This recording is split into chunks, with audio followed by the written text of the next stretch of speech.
인사하겠습니다. 사랑합니다. 사랑합니다. 사랑합니다. 또 잊어버리셨죠? 저하고 잊어버리죠. 다시 한번 하겠습니다. 사랑합니다. 사랑합니다. 사랑합니다. 옆에 계신 분에게 사랑합니다. 우리 이렇게 인사해 볼까요? 당신의 인격이 어떠하든지 사랑하겠습니다.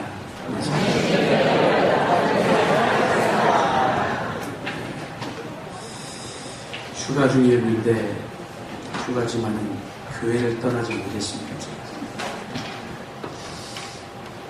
그래서 며칠 그냥 수양관에 가서 설교를 준비하면서요.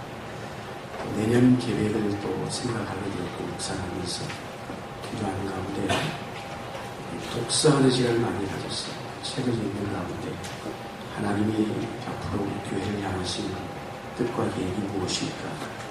마지막 때에 하나님 앞에 정말 택함받고 쓰임받는 교회가 되기 위해서는 어떠해야 될까? 교회에 대해서 다시 한번 생각하게 되었습니다. 여러분을 너무 사랑해서 떠나지를 못한 것 같습니다. 로마서의 대주제는 구원론입니다. 이 구원의 문제는 우리 신앙의 핵심일 뿐만 아니라 우리 인생에 어쩌면 가장 궁극적이고 근본적인 문제입니다.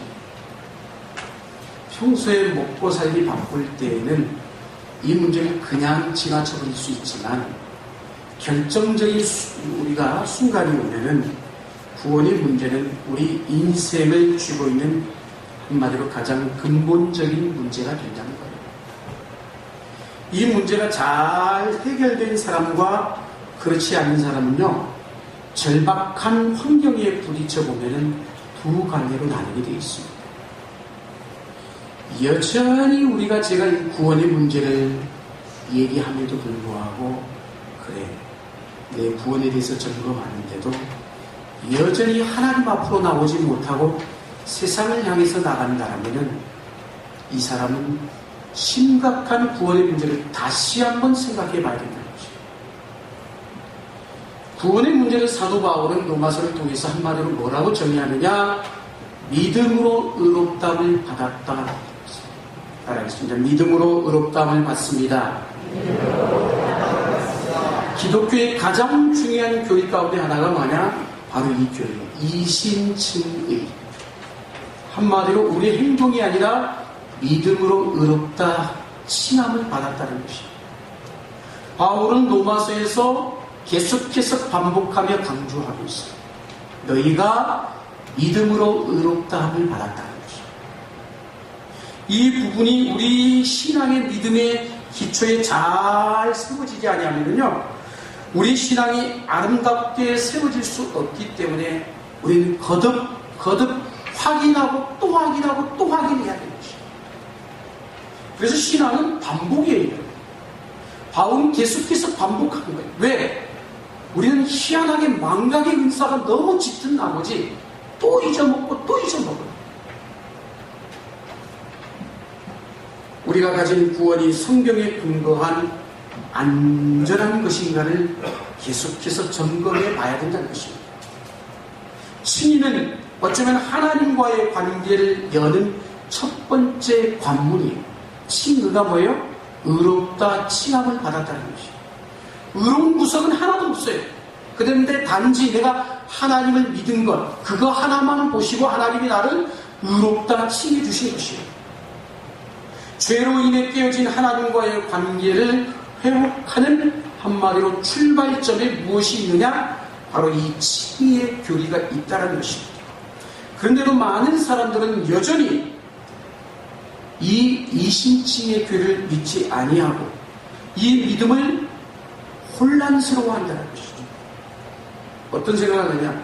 여전히 율법을 잘 지켜야 구원받는다. 하나님의 말씀을 따라 지키고 순종하면 구원받는다. 천만의 말씀. 우리가 하나님의 말씀을 지키려고 하면 지킬수록 우리의 무능함, 우리의 연약함, 우리의 부족함을 드러낼 수밖에 없다는 것입니다. 그러니까 우리는 철저히 그분 앞에 가야 돼요. 철저히 그분 앞에 머물러 있어야 돼요. 철저히 그분을 의지해야 되는 것입니다. 그분을 믿고 그분을 의지하지 않고는 우리의 신앙이 결코 확고해질 수가 없다는 것입니다. 그런데도 여전히 하나님을 떠나려고 하고 하나님과 멀어지려고 하면은 그 신앙은 다시 한번 이 로마서 궁에 점검해 봐야 되는 것입니다. 오직 주 예수만을 믿기만 하면 구원받는다. 이게 바로 놀라운 복음 중의 복음이라는 것입니다. 한마디로 모든 사람들에게 구원의 문이 활짝 열렸다는 것입니다. 세상이 다 버린 악한 죄인이었잖아. 모든 이 세상 사람들이 다 손가락질하고 비난하고 저 사람은 아니라고 여길지라도 그 사람에게까지도 열려있는 게 구원의 복음이지. 믿으십니까? 나는 아니겠지. 나 같은 사람. 아니, 그 사람에게도 이 복음이 열려있다는 것입니다. 그런데도 불구하고 실제로 구원의 이 놀라운 삶을 사는 사람들이 참으로 적다는 게 안타까운 것인 것입니다. 그것은 믿음에 대해서 혼란스러워하고 있다는 거예요. 한마디로 믿음에 대해서 잘 모르고 있다는 거예요. 무슨 얘기냐? 신앙생활 하는 사람들마저도 믿음이 무엇인지 정확하게 아는 분이 별로 없어요.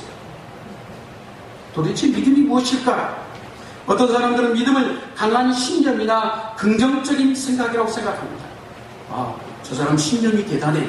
저 사람은 늘 긍정 마인드야. 저 사람 믿음이 대단하구나? 아니라는 거예요. 그건 믿음이 아니에요. 잘 될 것이라고 믿고 기도 응답을 믿고 문제가 해결될 것이라고 믿는 것, 그렇게 생각합니다. 우리는 믿음에 대해서. 구원에 대해서도 우리는 어때요? 심지어는 우리가 나가서도 전도할 때 무조건 믿으세요. 예수 믿으면 구원받습니다. 틀려요? 맞아요? 맞는 얘기예요. 그런데 무조건 믿으라고 합니다. 구원받았음을 조금도 의심하지 말라고 얘기합니다. 맞는 말씀이에요. 그것은 그러나 믿음을 믿는 것이지 예수님을 믿는 게 아니라는 것입니다. 믿음은 단순히 의심하지 않는 것이 아니라 계속해서, 중요한 건 뭐예요? 계속해서 지속적으로 늘 항상 그분 앞에 있어야 되고 그분을 알기 위해서 노력해야 되고 그분 앞에 가까이 다가가는 거예요. 이게 신앙인 거예요. 여기서 안다는 것은 머리로 지식적으로만이 아는 것이 아니라 우리의 전 인격적으로 알기 위해서 사모하고 간절함으로 주님 앞에 나아가는 것이에요. 우리의 모든 삶에서 그분을 경험하는 것, 그게 믿음이에요. 때로는 그 삶에서 넘어질 수도 있고 고통스러워할 수도 있고 아파할 수도 있고 그럴 수 있어요. 그럼에도 불구하고 그 속에 역사하시는 하나님을 믿는 것. 선한목자교회에 담임하시는 유기성 목사님은 이 부분에 대해서 뭐라고 얘기했느냐? 24시간, 24시간 예수님을 바라보는 것이다. 이렇게 표현하셨더라고요.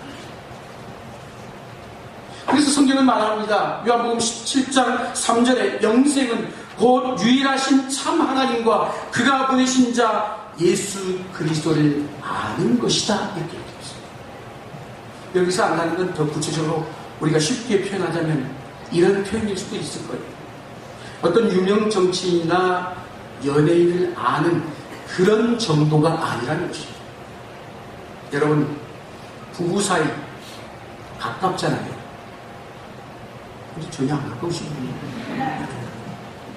여러분, 남편과 아내와 안 가깝습니까? 가까우시잖아요. 내 남편, 내 아내.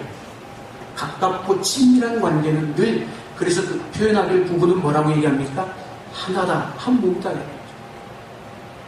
바로 서로를 아는 것. 서로 늘 동고동락하니까 알죠. 남편이 눈짓만 해도 아내가 얼굴 표정만 봐도 아, 무엇을 말하고 있구나, 무엇을 생각하고 있구나. 그게 바로 아는 거예요.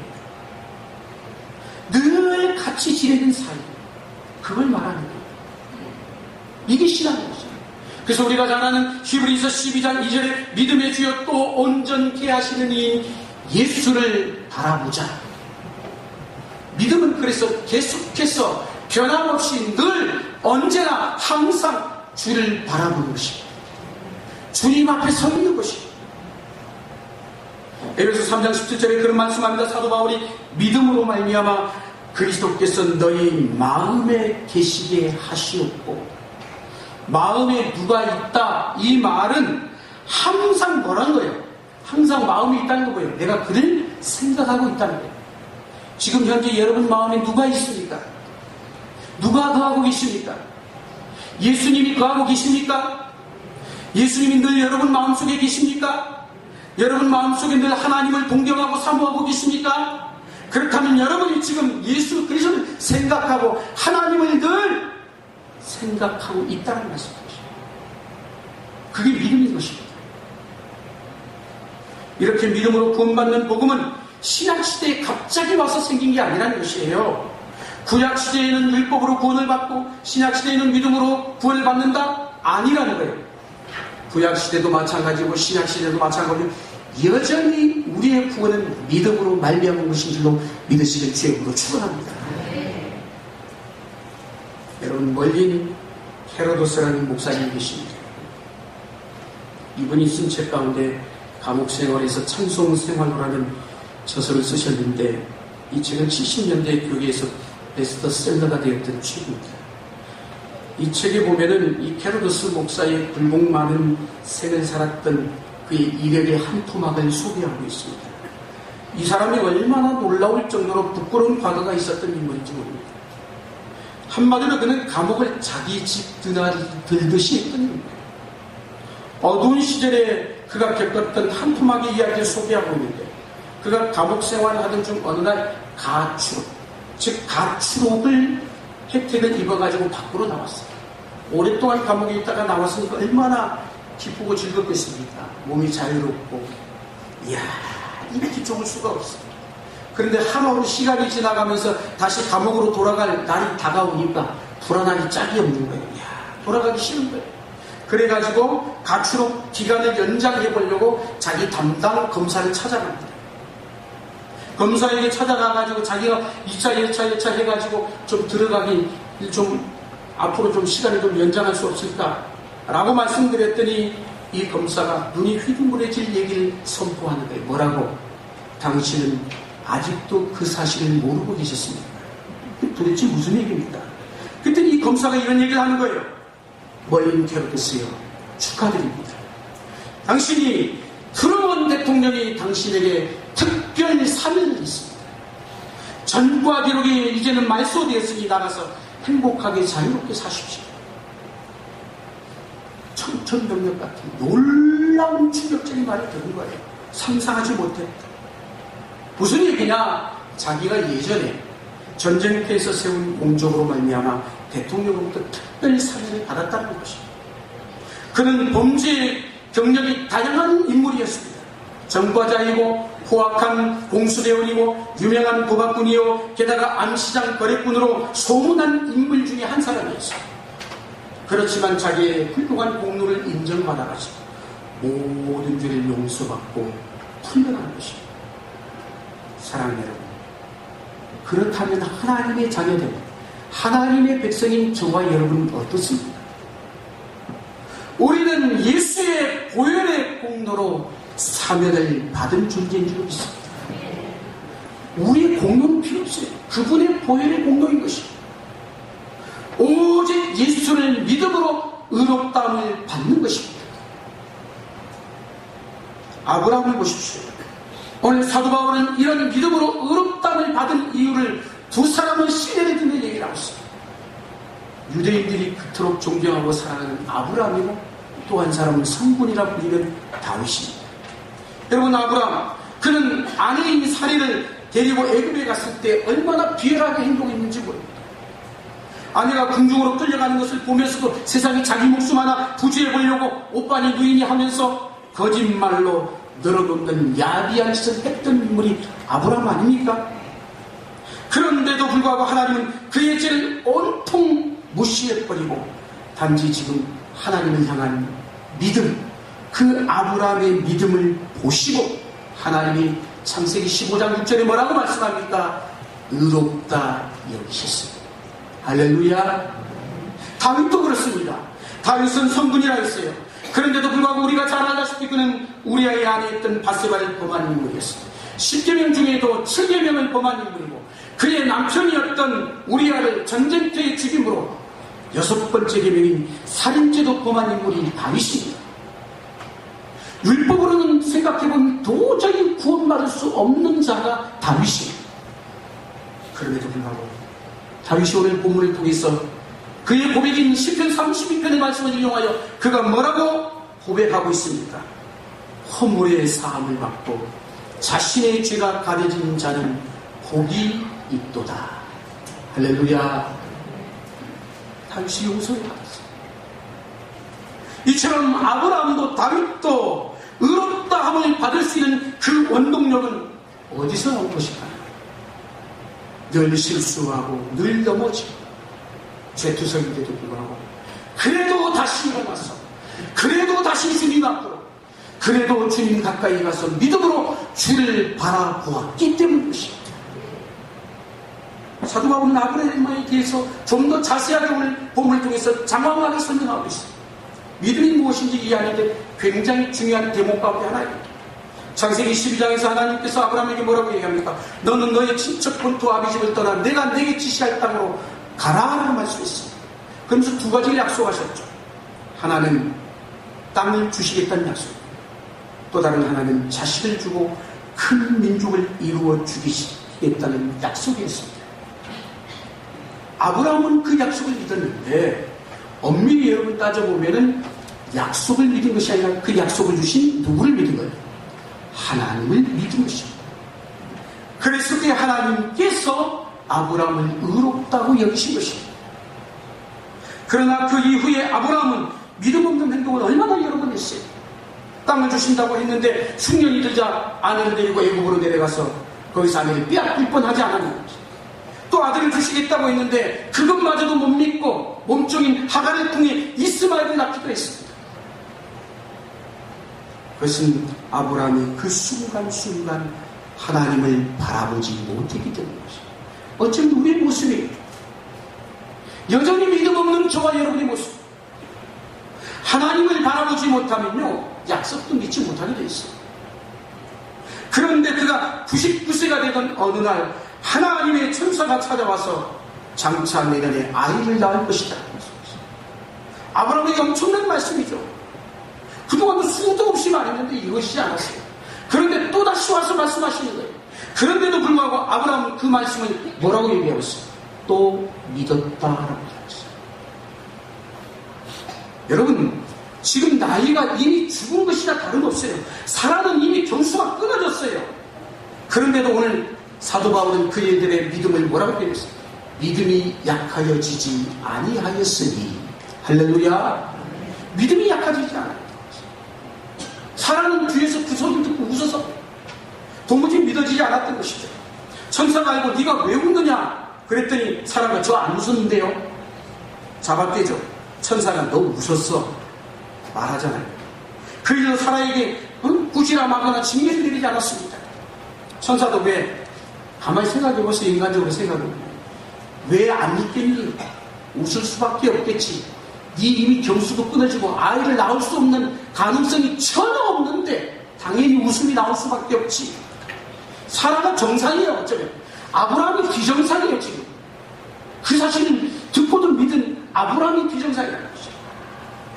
그런 상황 속에서 여러분 아브라함이 어떻게 믿을 수 있었을까요?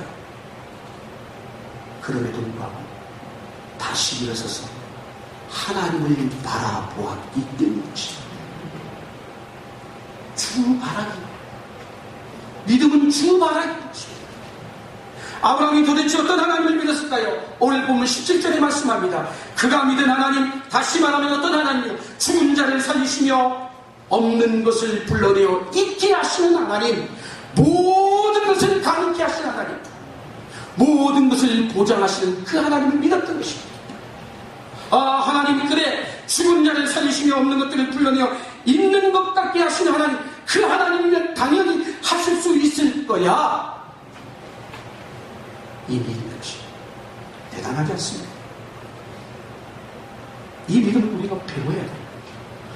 아브라함을 배우라고, 다윗을 배우라고 오늘 사도 바울은 이 말씀을 통해서 장황하게 우리에게 설명해 놓고 있는 거예요. 여러분, 이 말씀은 아브라함이 할례받기 이전의 얘기예요. 오직 하나님을 바라보고 하나님만 의지하였던 아브라함처럼 예수님만 바라보고 예수님만 의지하고 예수님께 순종하라는 말씀인 것입니다. 여러분이 묻습니다. 여러분은 믿음의 사람이십니까? 여러분은 정말 믿음의 사람이십니까?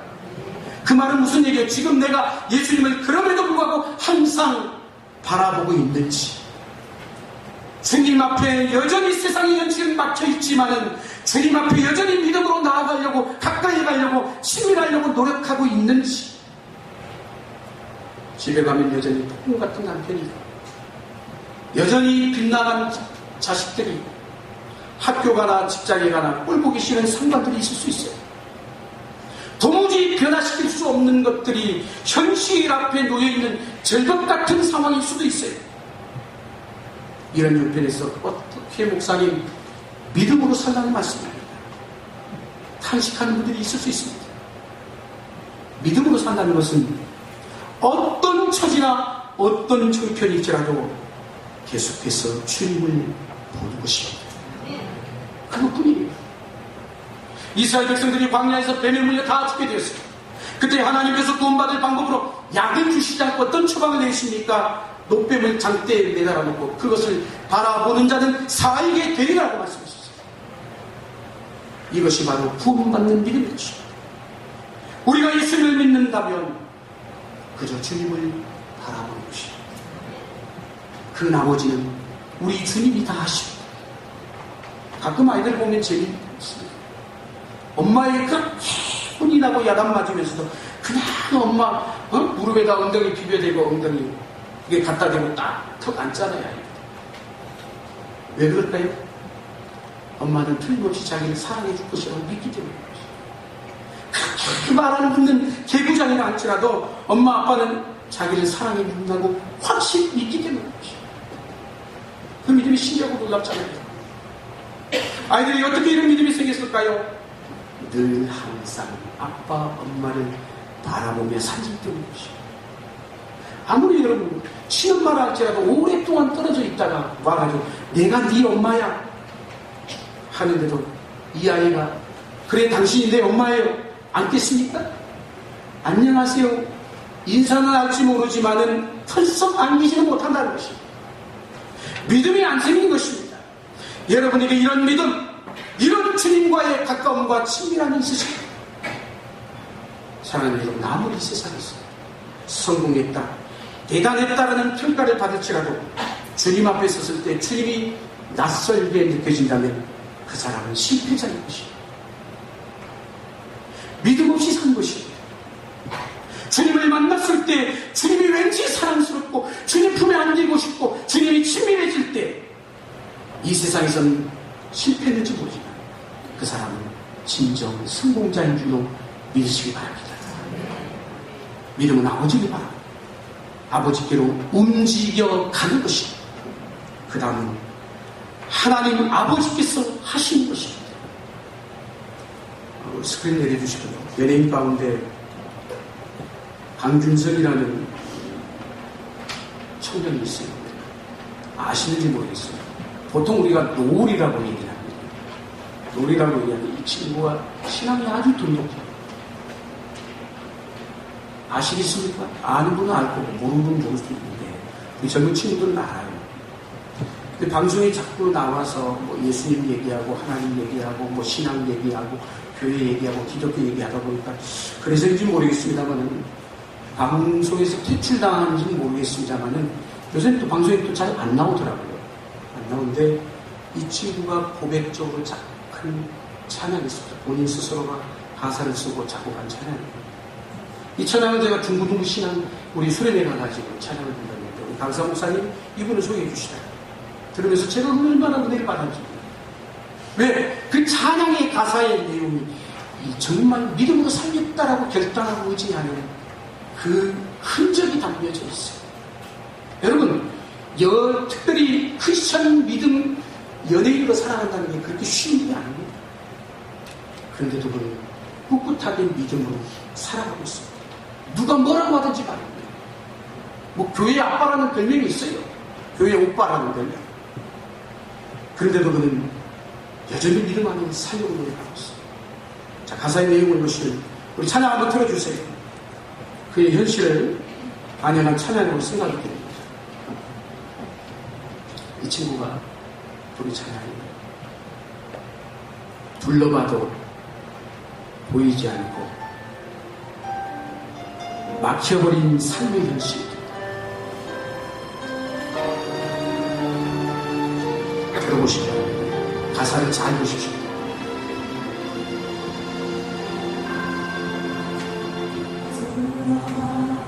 보이지 않고 막혀버린 삶의 현실들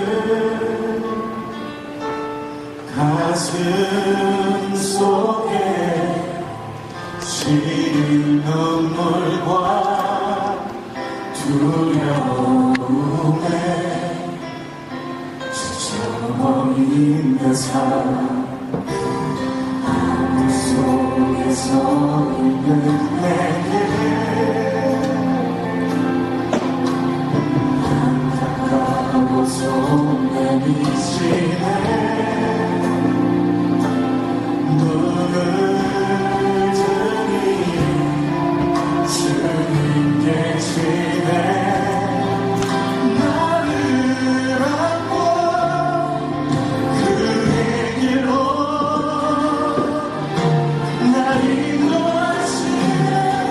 지금 이 자리에서 주를 바라보며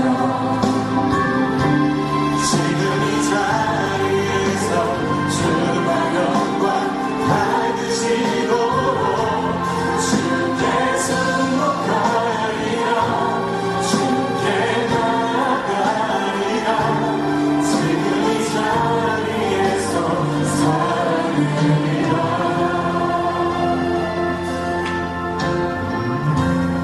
아픔 속에서 있는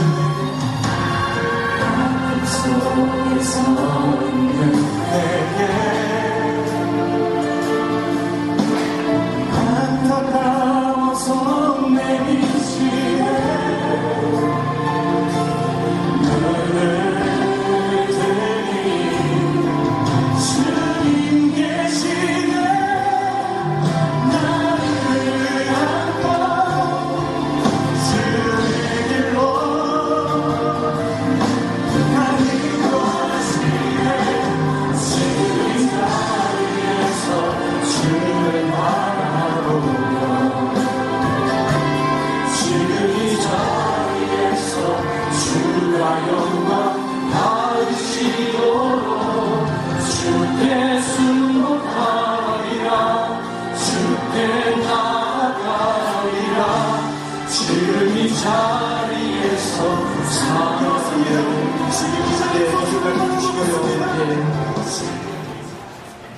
지금 이 자리에서 주를 바라보며 지금 이 자리에서 주가 영광 받으시도록 주께 순복하리라 주께 나아가리라 지금 이 자리에서 살아내리라.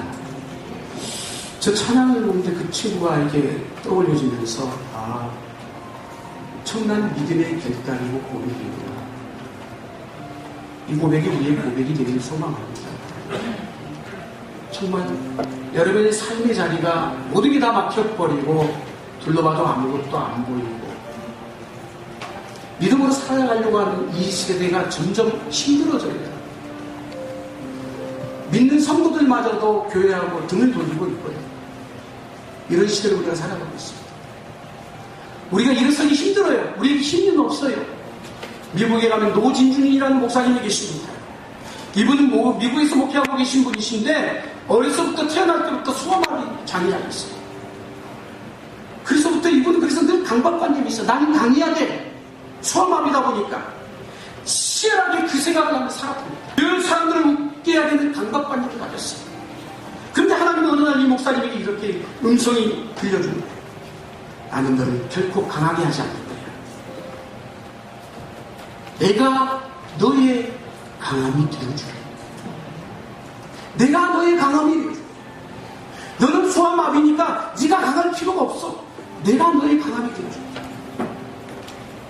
근데 하나님은 강하신 것은 알겠는데 어떻게 그 하나님이 나의 강함이 되어줄 수 있단 말입니까? 주님의 음성이 됩니다. 강하신 나를 보라. 강한 나를 바라보라. 그러면 그것이 믿음이라는 것입니다. 사랑하는 여러분 삶의 도시에서 정말 막혀버리고 우울하고 암담할 때 강하시고 모든 것을 능하시고 주님을 바라보시고 매일매일 주를 바라보시며 사시고 축복된 믿음의 성도님 될 수 있게 주의 이름으로 가지고 축원합니다.